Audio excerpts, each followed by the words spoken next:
All right, today is Monday, February 7th, 2022, and I'm a little bit behind with this update, but this is the update for the portfolio for January of 2022.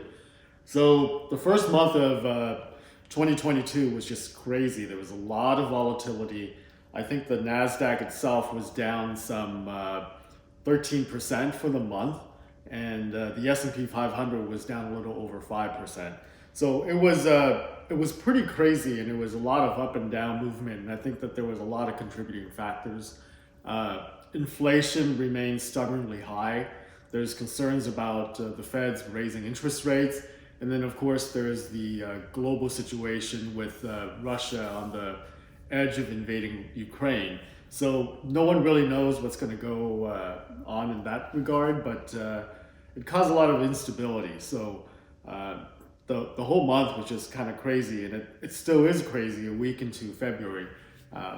There's a lot of uncertainty for sure. No one knows what's really happening. And I think you add on top of that, because it's the first month of the year, and with the markets being as high as it is, I wouldn't be surprised if there was a part of the decline attributed to just profit taking. You know, people waiting into the new year so they can defer taxes as long as they can.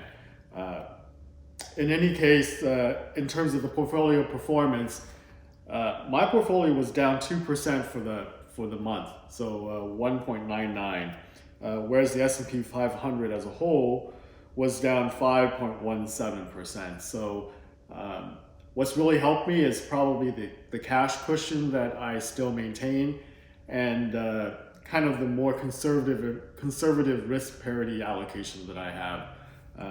In terms of allocation, I'm still 61% in cash, and the rest is spread out into my risk parity allocation, as well as some of my traditional holdings in individual stocks that I've not fully moved away from just yet. I'm taking my time to do that.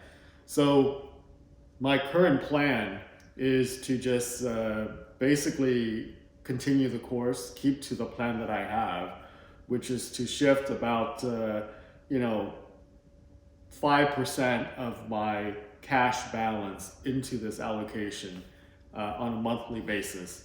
And what I'll try to do is do it kind of, second Tuesday, middle of the month, typically, and just buy in. And no matter what happens, keep doing it.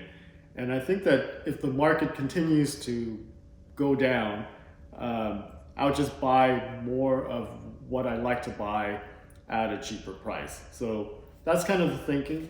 Right now, I think that for 2022, the Feds are talking about raising rates maybe 3 times, and then 4 more times in 2023 for a total of 7 raises. And if they stick to that plan and they raise it by 25 basis points at each their meeting, we're looking at going from near zero to just a little under 2%, which is still historically low. I think that there's a lot of hand wringing and worrying about this, which is natural, but I think people still don't understand that from a historical standard, even if these rate hikes actually happen as planned, and right now we don't know, we're told they're going to happen, but even if they did, rates will still be historically low after all of the hikes are in. I think that the market has priced some of this in, but not fully.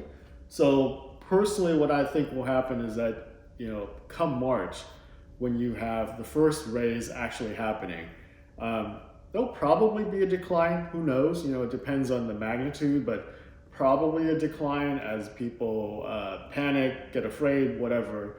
And then we'll head into the summer and we'll see what happens. But this year is kind of a very interesting year in terms of market. I don't really pay attention to the technicals of the markets, but I think that enough people do that I watch it just because I think that they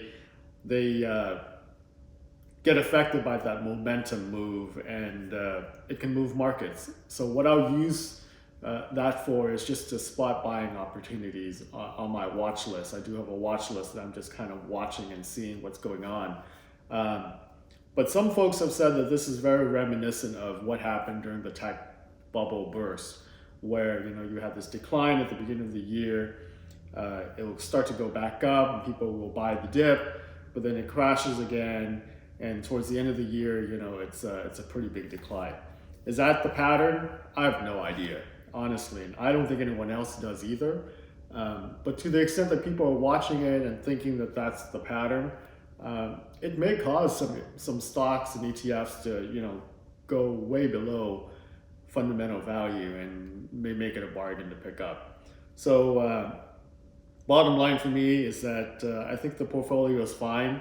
I'm not overly nervous about what the market is doing, even though it's a pretty big decline for 1 month, especially in the NASDAQ.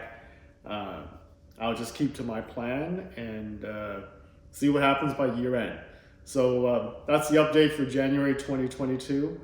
I know that my videos are not coming on a regular basis, but that's not the intent of what I'm doing here. So those are just my general thoughts. If I see comments that ask specific questions, I may make a separate video about that.